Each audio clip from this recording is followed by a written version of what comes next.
Olá, meus manos, olá, minhas manas, sejam bem-vindos a mais um vídeo nesse canal. E o vídeo de hoje é muito especial porque eu vou tentar ao máximo lembrar de tudo para fazer, para contar para vocês o meu relato de parto. Bom, sem mais demoras, no dia 26 de setembro, na verdade eu já estava a ter algumas contrações, né, que chamam Braxton Hicks,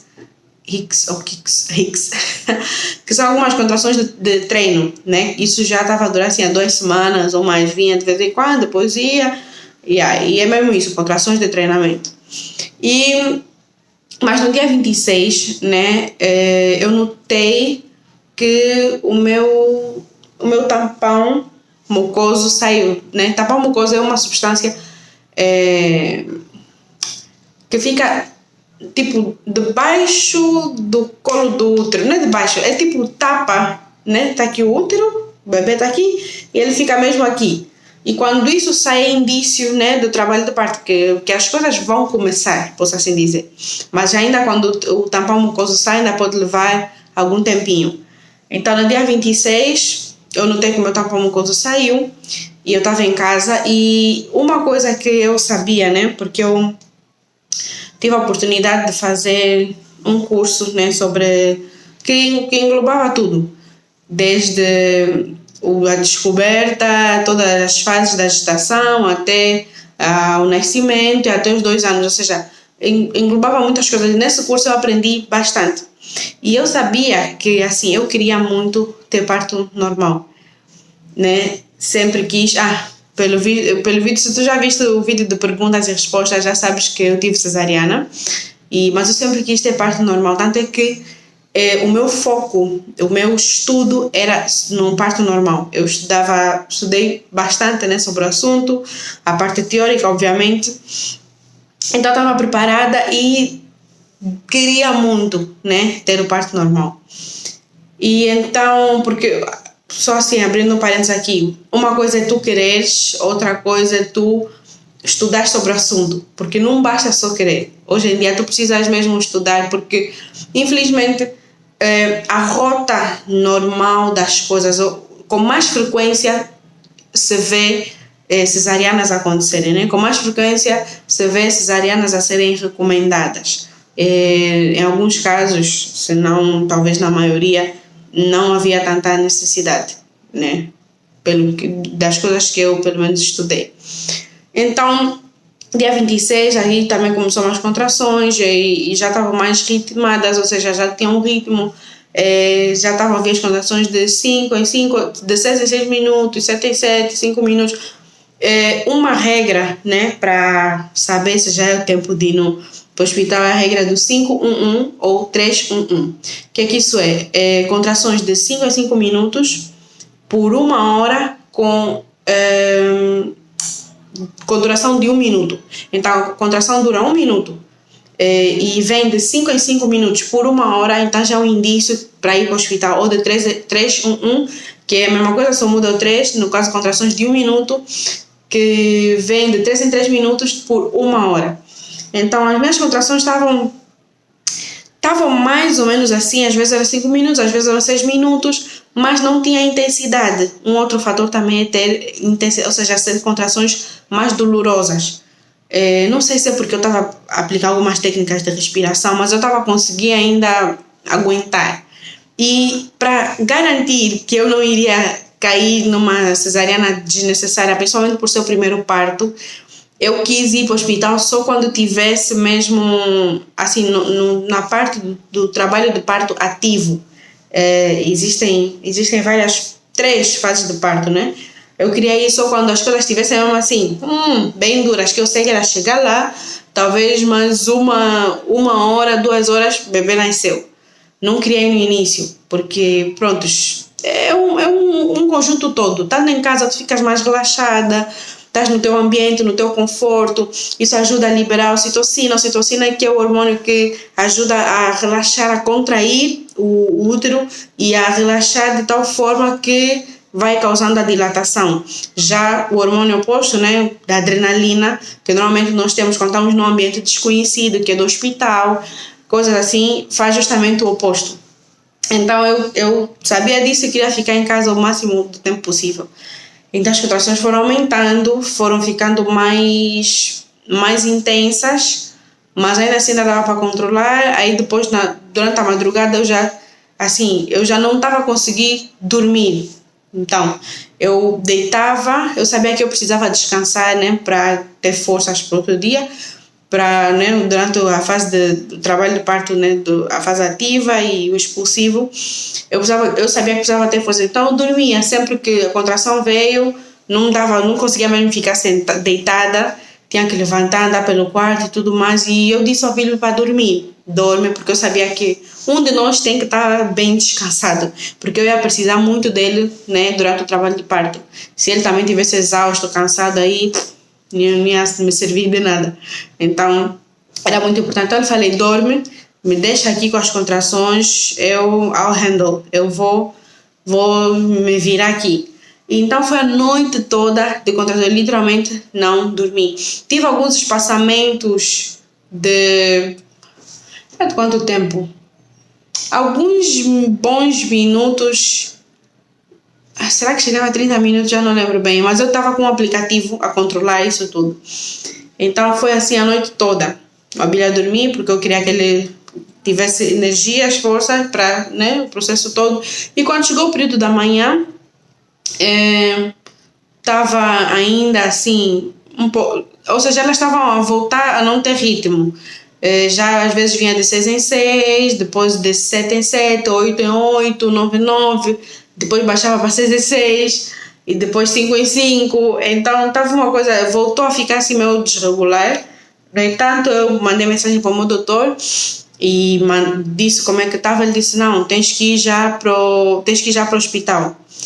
Eu dentro de mim pensei: ainda não está difícil, ainda não está, já está intenso, mas eu ainda consigo aguentar mais. Não queria ir para o hospital assim tão cedo, mas pronto, como já tinha passado a noite toda nisso, e nisso tudo a minha bolsa também não tinha rompido. Então eu estava tipo, ia ainda aguentar um pouquinho mais, mas pronto.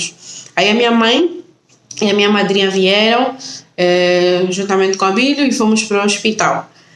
Aí, ok, chegamos no hospital, depois fomos primeiro fazer uma consulta, né? Aí nisso o doutor recomendou uma série de exames, de hemograma, tive que fazer teste de Covid, mas o que? Ecografia. Aí é que começa a história toda. 2 semanas antes, mais ou menos, eu tinha feito ecografia e a Sofia já estava com 3,5 kg. Isso já estava a alarmar o doutor de uma forma do tipo 3,500 até a hora da luz. Até agora eu não falei quantas semanas eu tinha. Quando no dia 26 eu já tinha 41 semanas e um dia. Porque eu creio que não é do tipo. A data que nos é dada não é necessariamente a data de parto, não é necessariamente a data que o bebê vai querer nascer ou vai estar pronto para nascer. É simplesmente a data que o bebê vai comemorar 40 semanas. Isso pode ser, o bebê pode nascer 2 semanas depois ou 2 semanas antes desta data. Então, já fica a dica, na próxima gestação não vou ficar tanto com isso do tipo 40 semanas, porque a pessoa fica numa ansiedade, e eu queria mesmo esperar até que a Sofia quisesse vir ao mundo. E só lhe apeteceu vir ao mundo quando ela tinha 41 semanas e 2 dias, porque já era no dia 27. Então, chegamos no hospital, fizemos a ecografia, e na ecografia deu que a Sofia já estava com 4 quilos. Quando eu vi aquilo, eu já estava assim do tipo, já sei o que é que vai acontecer. Porque hoje em dia, prontos, criou-se esse entendimento que bebê de 4 quilos não nasce por parto normal. O que não é bem verdade. Sim, pode ser talvez mais trabalhoso, mas nasce muito bem. Tanto que eu tenho pessoas na minha família que deram à luz a bebês de 4 quilos e nasceu o bebê. E outros testemunhos também que eu vi, inclusive a minha ex-empregada, né, a Dona Eva, acho que alguns de vocês, quem é mais antiga aqui no canal conhece a Dona Eva, ela disse que uma das filhas dela nasceu com 5 quilos e quê? 5 quilos e 600 ou 5 quilos e 700. Eu não quis acreditar quando ela me falou. E ela é uma coisa pequenininha, magra, porque as pessoas têm isso em mente, que as pessoas mais pequeninas não conseguem dar à luz a bebês grandes. Enfim, e quando ela me falou isso eu fiquei em choque, eu disse, não é possível, porque também tinha na minha mente que do tipo, 4, até já é muito, bebê nasce, mas 5 e tal, e nem que eu fui pesquisar, e existe mesmo pessoas que dão à luz, teve uma mulher que deu à luz bebê de 6 quilos, enfim, parto normal. Então, fizemos a ecografia, aí voltamos fui fazer o CTG, que é para ver, que ele põe aqueles equipamentos para ver o batimento da bebê, porque já estava, tem algumas contrações, né? Quando cheguei no hospital só estava com 2 centímetros de dilatação, mesmo passando já a noite toda assim com dores. Mas isso também é outro ponto, não significa que por ter 2 centímetros que vai demorar muito para a pessoa dilatar. Porque pode-se dar o caso que a pessoa chega lá com 2 centímetros e em pouco tempo aquilo desenvolve para 5, 6, ou pessoas que chegam lá talvez com 3, 4 centímetros e possa demorar mais para desenvolver. Enfim, isso depende mesmo de organismo a organismo. Então, o doutor falou, eu estava na sala de CTG, a fazer o CTG com a Bílio e uma enfermeira. Nisso eu estou lá deitada, cozinhando a sonda, controlar os batimentos da Sofia e tudo mais, e o doutor chega, já com aquela cara tipo, não vai dar, o bebê está com 4 quilos, é um bebê macro, esqueci o nome, quem sabe escreve aí, macro, não sei o que significa, que é um bebê muito grande, e por ser a primeira gestação, não vai dar, vai ter que ser cesárea. Naquele momento, o meu mundo desabou. Eu fui mesmo assim. Tanto é que naquele momento, e acho que foi alguns minutos depois, os batimentos da Sofia também aumentaram. E a enfermeira estava me dizendo, não fica triste, vê, está a afetar bebê, não sei o que, enfim. Eu só sei que eu fui mesmo para baixo, poucos segundos depois, ou minutos que o doutor falou isso, começou a cair lágrima. Eu só queria que todo mundo fosse embora, que me deixasse sozinha, para eu falar com Deus. Para eu, assim, porque já estava decidido, iria acontecer. O doutor praticamente me informou, deu a opção de, mas praticamente não deu, me informou que tinha que ser cesariana. E mesmo tendo 4 quilos, eu quis tentar a parte normal, mas ele vai falar, não, mas vais tentar a parte normal e aí depois, se tem alguma coisa de errado, vamos ter que fazer cesariana de emergência e tudo mais. Aí depois teve um momento em que eles saíram da sala, e aí eu desabei a chorar para Deus, assim, Senhor, por quê? Tu sabes o desejo do meu coração, tu sabes que o fato da pessoa ter cesariana implica ter que esperar mais tempo para ter um outro filho e implica outras coisas, né? Então, por quê? Hoje em dia tem essa coisa de que só pode ter cesariana, só pode ter 3, se bem que está aumentar para 4, enfim. Então foi um momento muito necessário com Deus, em que eu estava mesmo assim a chorar e a perguntar a Deus por quê. Mas eu orei, mas eu pedi, tu sabes o desejo do meu coração, Senhor, por que estás a permitir isso? E naquele momento, assim, depois de eu falar isso tudo, eu só sei que eu falei, só comecei a declarar a palavra, a tua vontade é boa, perfeita e agradável, mas dentro de mim, com uma raiva de que aquilo estava acontecendo, até nem raiva, uma indignação de que aquilo estava acontecendo, mas eu sempre a falar a palavra de Deus, Senhor, eu sei que tu és um bom pai, Pai, seja feita a tua vontade. E pronto, aí começou o processo todo. Nisso,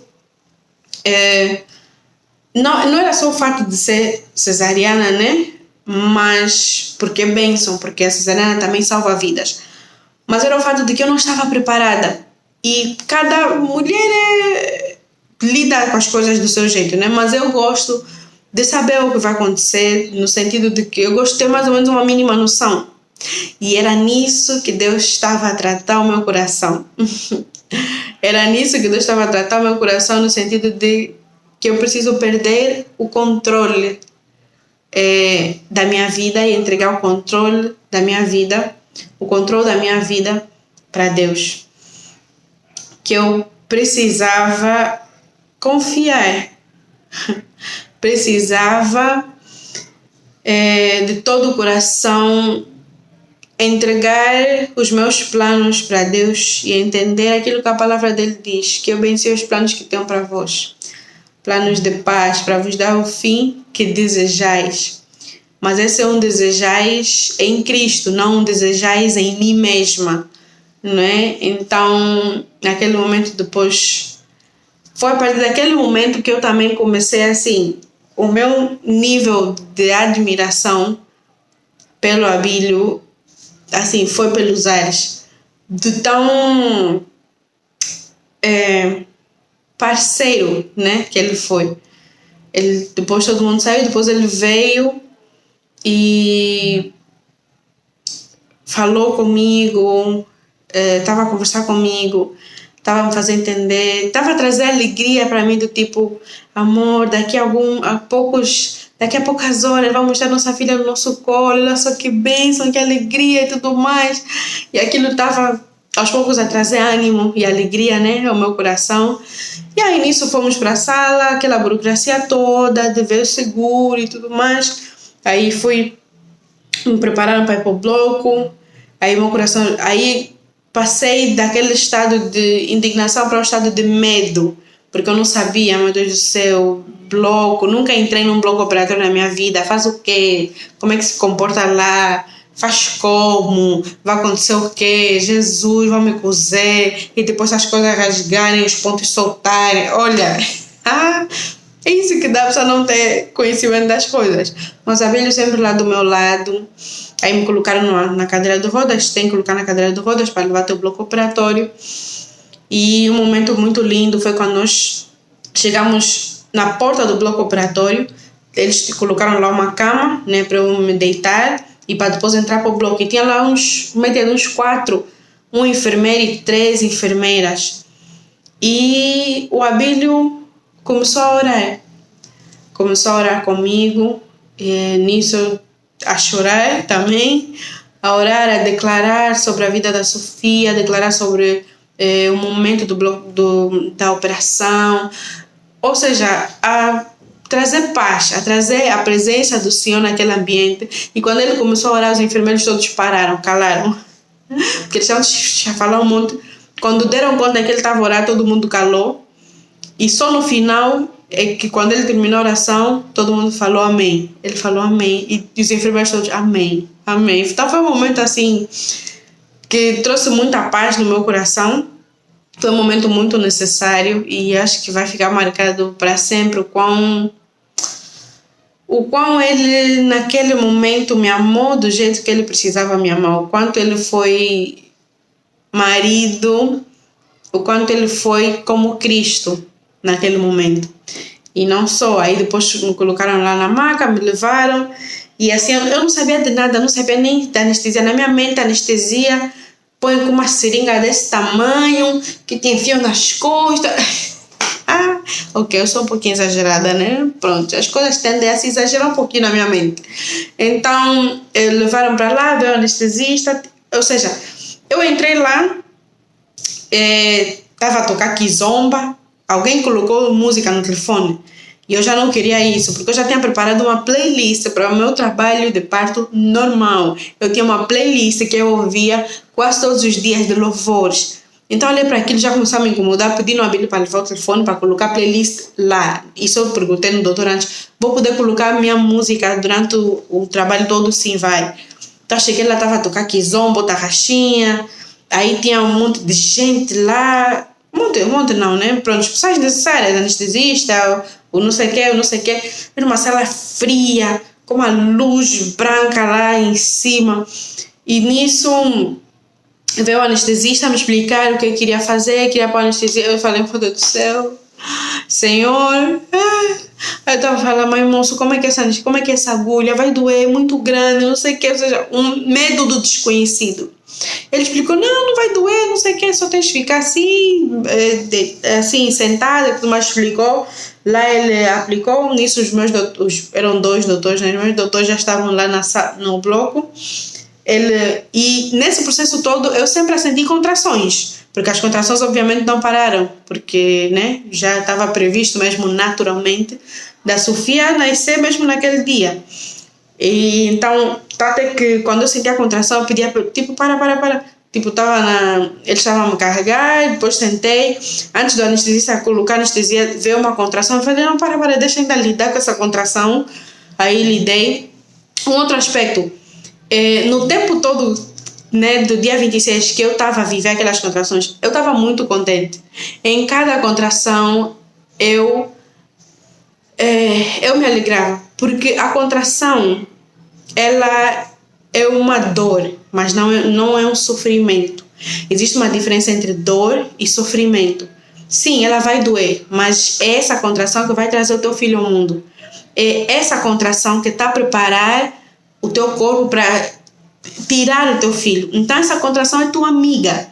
A forma que tu tens que enxergar isso é do tipo, mais uma contração significa que estamos mais perto do meu bebê nascer. E é assim que eu via. Então eu tinha técnicas de respiração. Quando a contração via, eu imaginava uma onda, porque a contração é como uma onda mesmo. Ela vai começando, vai ficando intensa, chega a um pico. Naquele pico que fica do tipo, meu Deus do céu, vou morrer. Não vais morrer, porque aquilo começa a descer. Aquilo desce de novo. Aí fica um espaço sem nada, que literalmente a contração vai. Aí vem outra, quando você começa a sentir a contração vir, vem. E o que é aquilo? Aquilo são os músculos, né, do teu útero a fazerem um movimento tal, a prepararem para o bebê sair. Então, voltando lá no bloco operatório, estava sentindo aquela contração, pedi para esperar, fiz a respiração. Cada contração eu me alegrava, porque era uma contração a menos, né? Caso fosse parte normal, que a minha filha está no meu colo. Mesmo tendo dor. Eu entendia que aquilo era dor, mas não era sofrimento, né? São coisas diferentes. E já fica a dica, né, para as mamães que estão grávidas.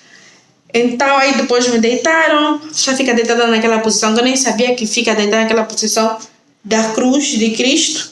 Fica assim. E aí a anestesia começou a fazer efeito. Outro medo, meu Deus do céu, começaram a me cortar e a anestesia não fez efeito. Aí começou o processo todo, a Bíblia estava lá fora, ele entrou, né, antes de começar o processo, colocou já um louvor, ficou do meu lado.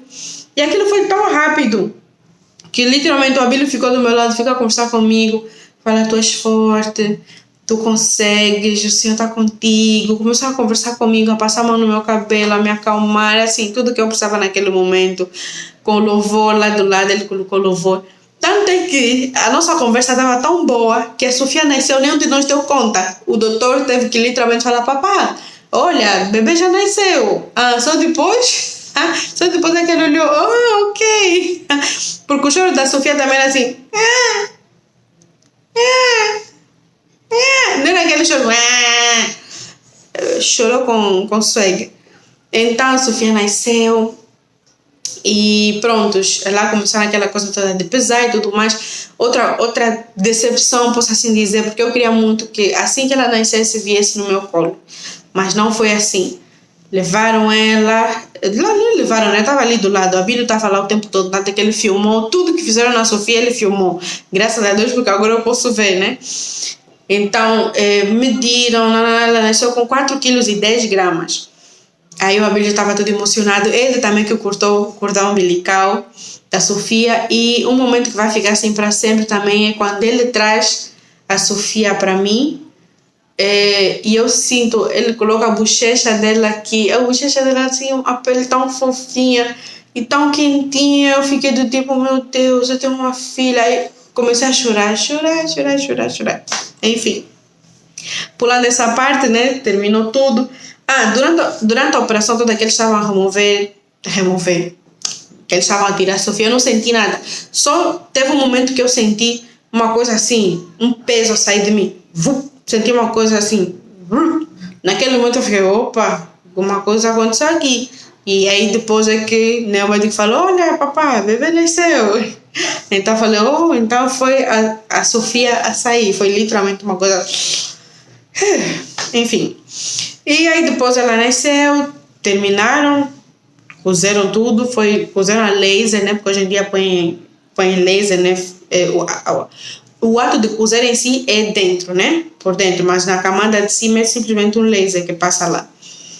E aí começou aquele processo todo que não podia levantar durante X horas, nem fazer muito movimento, senão podia doer a cabeça. Outra coisa que eu não contei, depois disso tudo, quando eles ainda estavam a cozer, como eu tinha comido 3 horas antes, e quando a pessoa faz cesárea tem que ficar umas horas sem comer, eu não sabia que ia fazer cesariana, né? Tinha comido, o doutor já tinha me dito, muito provavelmente vai dar vontade de vomitar. No final, me deu vontade de vomitar e eu não podia me mexer. Então, literalmente, eu estava assim, me deu vontade de vomitar. Eu virei e vomitei aqui. Então, chegou um estado que eu fiquei, meu Deus do céu, que nível de... A pessoa chegou.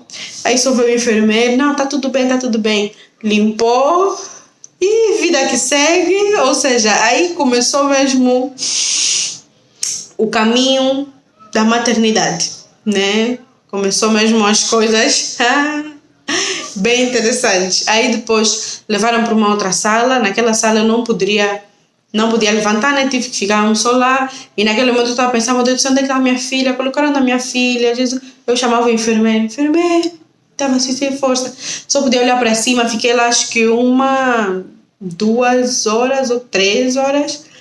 E foi nesse tempo que o Abel estava lá embaixo a sofrer, coitado, porque a Sofia estava aos berros, porque queria mamãe e não tinha mãe dela. Fizeram o quê? Colocaram a mão dela. Miúda até hoje, quando tem fome, só vês a mão dela. Começa a chuchar a mão dela, coitada. Se bem que ela já fazia isso na barriga. Na ecografia, várias vezes, lá apanhávamos a fazer isso. Então, depois daquele processo todo, a anestesia foi voltando aos poucos. Anestesia não, né? Comecei a sentir aos poucos. Aí fui para o quarto. E eu acho que, prontos, aí começou uma outra... Começou essa jornada intensa, né? Que o maternário estava ligada, colocaram... Eu não sentia dor, sentia só um ardor assim na região, mas sempre... Acho que o medo é que me consumia. O medo de que eu nem sabia que era só laser na parte de fora. Eu pensei que eram pontos. Vai que os pontos rebentam. Vai que eu tenho que voltar no bloco operatório. Uma coisa assim. Então, naquela noite foi muito essencial a Bílio ter ficado lá. Foi a nossa primeira noite como papais. E cada momento da Sofia assim a chorar de fome era uma alegria, né? Nós acordávamos cansados. Mas ele colocava aqui nos babados, amor, temos uma filha. O Abelha fala, temos uma filha. Ai, meu Deus, que alegria. Eu nunca na minha vida vi o Abelho tão alegre. Nem no nosso casamento, né? Mas amém. Reticências, nem vou falar mais nada. Nunca vi ele tão alegre, tão satisfeito, tão realizado. Ele assegurou a filha dele. Aí começou a história de que a Sofia só dorme bem no colo do Abelho. Olha, vocês nem sabem metade das coisas que eu estou a passar com este papá da Sofia.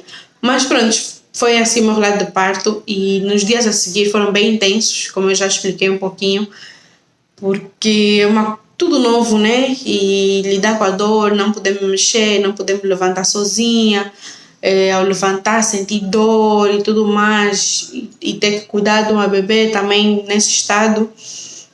Foi um pouquinho intenso, mas depois, com o tempo, as coisas foram melhorando e hoje eu entendo assim. Na verdade, ainda estou a entender muito mais, né?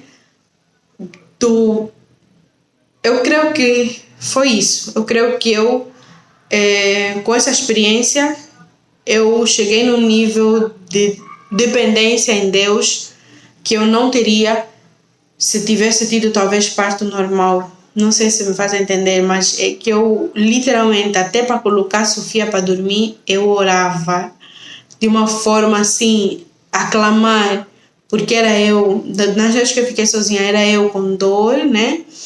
E não podia fazer muitos movimentos, e a Sofia a chorar, e eu lá meio que sozinha. Tinha as enfermeiras, mas no fundo é mesmo só eu, né? E a minha filha.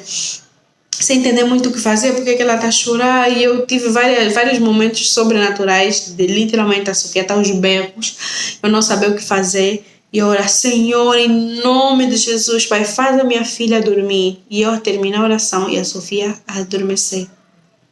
Isso aconteceu 2 vezes. Uma foi, né, para fazer ela dormir, a outra foi porque ela estava a chorar muito, muito, e supostamente as enfermeiras estavam a dizer que eu não estava produzindo muito leite, e eu sabia que não era bem isso, né? No início sai pouco leite, porque é o colostro mesmo, é pouco leite, mas eu sabia que não era isso, talvez era uma necessidade de Lenina, né, de andar com ela, e eu tinha receio de andar muito, né, pelas coisas que eu já falei. Então a enfermeira, eu lembro que a enfermeira foi lá e falou, dá fórmula na miúda, compra então fórmula, não sei o quê. E esse era outro ponto que eu não queria, eu sempre quis amamentar a minha filha, não queria dar fórmula. Claro que se fosse necessário, não tivesse a sair leite mesmo, eu obviamente não ia deixar minha filha com fome e ele dar fórmula, mas eu estava vendo que estava a sair.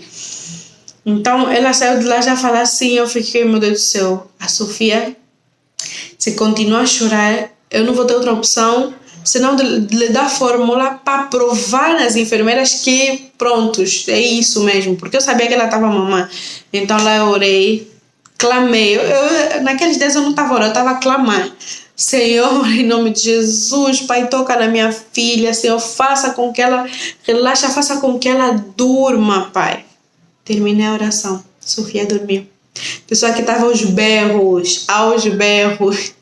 Então, assim, vivi muitos momentos sobrenaturais e isso me fez ver que Deus sempre esteve comigo. Deus sempre esteve comigo, que a vontade do Senhor, ela é boa, perfeita e agradável. Às vezes nós não entendemos, mas eu sei que um dia, eu agora ainda não tenho o entendimento assim 100% do porquê que as coisas foram como foram, mas eu escolho crer que Deus é Pai. Deus é Pai, Ele sabe do porquê e foi o melhor para mim. Mesmo que eu agora não entenda 100%, muitas coisas na vida cristã nós não precisamos entender. Assim, no momento, simplesmente precisamos crer. E quando tu crês, quando tu confias, aí Deus vem e te dá um entendimento, te dá uma revelação, talvez não no momento. Então, creio nisso. Sou muito grata a Deus por tudo, porque nesse trabalho de parto todo eu pude ver o agir de Deus, pude ver o cuidado de Deus, pude ver... tem muita luz. Pude ver, assim, o quanto o Senhor esteve lá, através dos enfermeiros, através do Abílio, e é isso, foi meu trabalho, meu relato de parto, com muitas coisas que não foram previstas por mim, mas por Deus, e com o ensinamento maior de todos, que é a dependência em Deus. E se há uma coisa que a maternidade trouxe em mim, eu creio que ainda irá trazer muito, é o depender de Deus, porque literalmente tu te sentes impotente, tu te sentes assim, diante de muitas coisas, né, com teu filho, tu sentes tipo, eu não sou capaz, mas eu sei quem é, mas eu sei que Cristo está comigo, então te leva num nível de dependência assim, sobrenatural. Então foi assim, o meu relato de parto não teve vídeo, eu queria muito, mas novamente os planos eram só para parto normal, já estava tudo planejado para filmar, o parto normal, estava tudo. Então, como as coisas foram tudo assim, acontecendo, não filmei nada. Mas eis aqui o relato. Espero que de alguma forma o Senhor tenha falado contigo, tenha te instruído em alguma coisa. Conta aqui alguma coisa que mais te marcou e compartilha esse relato de parto para alguém que talvez precise ouvir tanto o relato como o testemunho ou como aquilo que o Senhor falou comigo. Amém? Espero que vocês tenham gostado. Não se esqueçam, Jesus, Ele é o caminho, Ele é a verdade e Ele é a vida. Um beijo.